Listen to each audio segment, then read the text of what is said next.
On today's episode of the BMW E28 overhaul, we get down to some interior work and fixing that pesky antenna in the rear.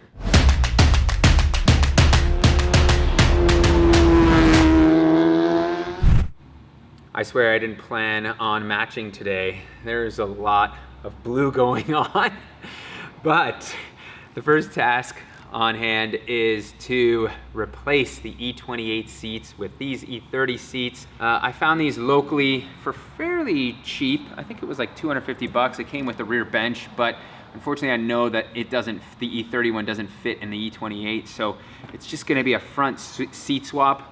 I really like that these are cloth. The vinyl in there, obviously it's cracked, but it's kind of sweaty too in the summertime, so I'm really looking forward to these. They've got a little bit more bolstering too. So we have power seats in the E28, and I would really love to retain that. I'm not sure, the E30 ones are manual for sure, but maybe I can swap the full mechanism and base over. So let's see. It's gonna be a trial by error thing here. We're gonna remove this seat, see how the other one lines up, and go through that. Before I even try to remove the seat, it looks like I gotta take the belt off. Oh yeah. Now I wonder if that's done like that on the E30. Yeah. Oh, it's pretty heavy. I bet it's a brute. There you go, it's out though. All right. There it is in all its glory. You know, the one thing I really did love about these seats is this side rest here. Yeah. Kind of gave you this sofa style riding position. It was really nice to have. Some people don't like it, but I actually loved it. So I'm certainly gonna miss that for the long cruises on the highway. Of course, there's money in here. That's like a quintessential thing to find under the seats. Gonna eat that? No, I would never eat this. You sure? Yeah. The internet would love that. No, I know the internet would, but my stomach would probably regret it. USB plug in. What's going on here? Oh, a wasted Speed Academy sticker. What happened? Now that is a crime. That is a crime Who against did this? humanity. With the seat in place, I have it centered with the steering wheel, and as luck would have it, the bolt holes actually line up on the inside. So all we're gonna have to do is build a spacer and bracket here that will bolt these out a little bit this way. I've got my flat stock metal here, and I'm just gonna mark the length that I want it, which I think is about right around here. And then I will get to cutting and drilling some holes. Oh, use lube, bro, use lube. Why aren't you spraying that, bro? There's lots says you gotta use lube, bro. You gotta use lube. I was using lube, I know. It's not the best lube, but it's lube. Look, you can see it, there's lube. So I've got my flat stock with 2 bolt holes in place. As you can see, it's bolted down. And I've been trying to make sure that the seat is lined up properly because there is quite a bit of play in it actually. But I think right there is good. So I'm gonna mark this hole and drill it. And I can't get to the back one, so what I think I'm gonna do is just drill this one out first, get it done, bolt it in, then we'll do the back just to make sure that this is all kind of kosher. I've had to taper one side of our sheet metal with the bolt hole to use a tapered bolt, and that is because this area here, there's no actual relief for a large diameter bolt. Look at that fancy bracket PT. It's anything but fancy. So pro spec. But the seat is in, it does move. So we're going away from the electric base. Forgot to mention, we looked at trying to swap over all the electric side and the mounting base of the E28 seat onto the E30. Not gonna happen. No. It's not compatible in any way. This simple bracket is the way to do it. And the nice thing is, I've got more support here. Yeah, it does look like a nice supportive seat. Yeah, I really like. However, the downside is, so we were thinking about where to attach this, and there's really nowhere to put it on the seat. So we thought about putting it on the bracket right here, but it's gonna be covering these adjusters and whatnot. So what we're actually gonna do is rebuild this bracket, add a bunch of length to the back of it so it can sit back there, and then it'll come across nicely that way. Because really, this is an important thing, so rebuilding that bracket's not a big deal.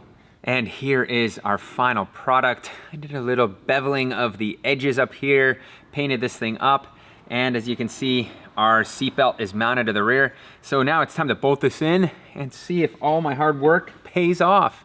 Well, we are bolted in and secured.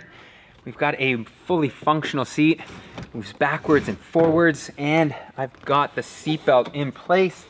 So it works. Bam.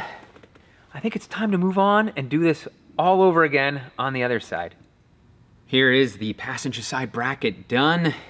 I've got a bolt hole in the back here for the seatbelt, which we'll show you once it's all installed.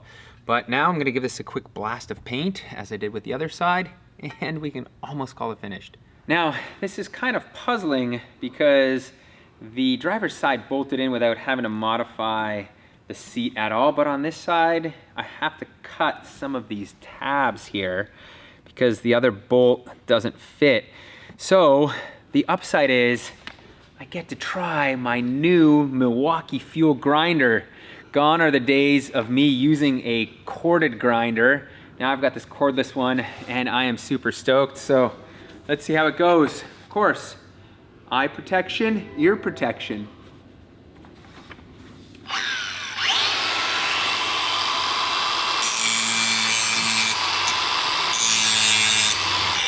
Holy smokes. That just made that metal go away very quickly. That is impressive.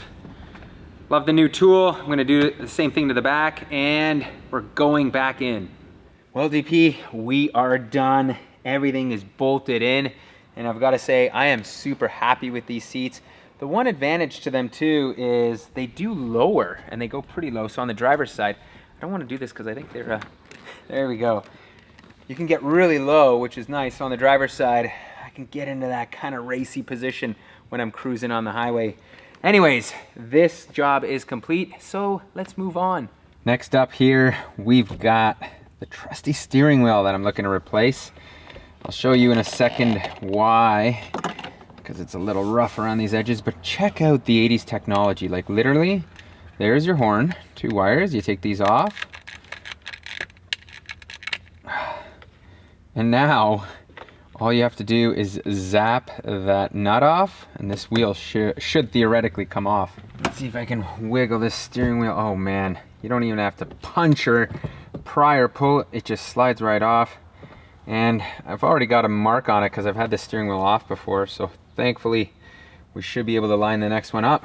So here's the wheel that came off of the car, and as you can see, the leather's a little bit cracked, it's chunky, it doesn't feel good. So the alternative is a much fresher, more mint steering wheel, which is exactly the same. And I think this is the period correct sport wheel, as they call it. And well, I had thought this could work. I think this is off of an E36 Euro car. I kind of like the design of it. It's a little bit different, a little bit more modern, but still keeping with the classic theme, no airbag or anything. However, I just realized that this whole center section is different than the E28 section. So instead of giving us choices, or giving you guys choices as to what you think, which one we're gonna run with, we are going with the exact replacement. I should mention there is actually another option for this car, and it comes on the E28 M5 models. It's called the M-Tech steering wheel, and I would love to get one of those, but they are big bucks, man. They're like $200-300, and I don't think this car is fitting for that. Of course, there's aftermarket options with a hub, but I really like how OEM this is and whatnot, so this is a perfect replacement. I can feel the leather so much nicer. So we are done here. I think it's time to move on to the back, DP. Back here, my biggest problem is the antenna is jammed and it's a little bent, which causes it not to retract properly. So let me show you the very small position change when I turn the radio off. That's it. That's it. That's all we've got. Anticlimactic. Yeah, so I've actually ordered, I thought I was gonna have to replace the whole unit, but apparently you can just replace the metal antenna. So we're gonna start with that.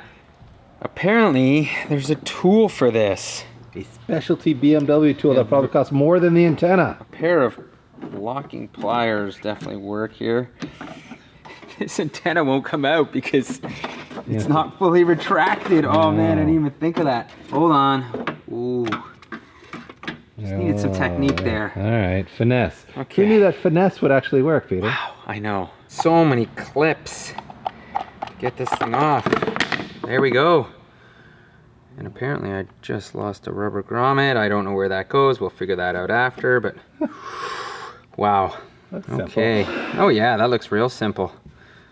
Let's have a look at the other antenna before we even attempt to start taking all of this nonsense apart. Here is the replacement antenna, and I just noticed on the plastic bag that it came with, it shows pretty detailed instructions on how to remove this. And go figure, we were supposed to leave this in the car, but theoretically you're supposed to be able to just pull this antenna out, and ours is pretty jammed up, so it's actually a good thing I have this apart, because what I'm going to do is take the drive motor off of here, which will allow us to pull the whole antenna out.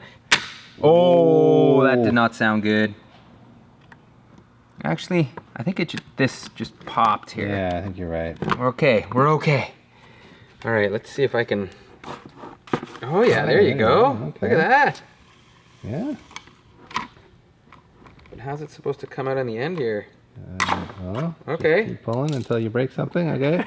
There you go. Yeah, that thing's jammed up real good. Well, so much for following instructions. I'm pretty sure I can probably feed this back in here then. Look at that. It's like a fishing line. Yeah, and then every once in a while I get jammed up, and you gotta back and forth it. It's like a plumbing snake. You hit the log and then you bust through it. There we go. There we go. Come on. Yeah, there we go. So we've got a functional antenna. Note to self and you guys out there, do not ever lean, bend, do anything with this, or you will end up with an antenna such as this that does not want to move anymore. And we have finally come to the last part of this episode, and it's a real doozy. I don't know if you guys can see these, but they are my license plate lights, and the rust around them is terrible. One of them is actually not working, so it triggers the light inside to always flash at me that the license plate lights aren't working, so it's very, very annoying. I actually went out and purchased new ones from Rock Auto. Surprisingly, they had them, which was pretty incredible. The bolt has actually come out. Holy smokes. It is pretty darn crusty if you look at that. It's bad. But I know for a fact this side there is no chance. I don't even think there's a way to get a Phillips on here because it's stripped so badly. Oh, damn. Well, that is what a 30-year-old license plate light looks like. So here is the new one, and let's see. Wow, it may actually just bolt right up. There's not that much serious rust damage here, but I am going to clean this up just a bit because I don't want this rust spreading. Here's my quick and dirty way how to touch up these type of rust spots. Obviously, I'm not using any rust encapsulator, which is probably what you want to do first here, but in the effort of trying to get this done, I'm just going straight to some color match that I've sprayed into the cap. Now I'm going to use a brush and just like slowly paint this area and touch it up like that. Check that out. The Bolt Stash has rewarded me once again with this cool little clip that I'm going to attach up here on this side that didn't have a screw going into it. All right, that's sweet. So I'm just going to tighten these guys up, and we're going to call this side done. And we're going to move on to the other side, which is a little bit worse. Oh, Yikes, that is no good. Well, I think we've got this done. Let's check if they work. Bam, success. And that is a wrap on this video. We have lots more BMW E28 content coming up. So hit the thumbs up if you like this video. Make sure to subscribe and hit the notification bell.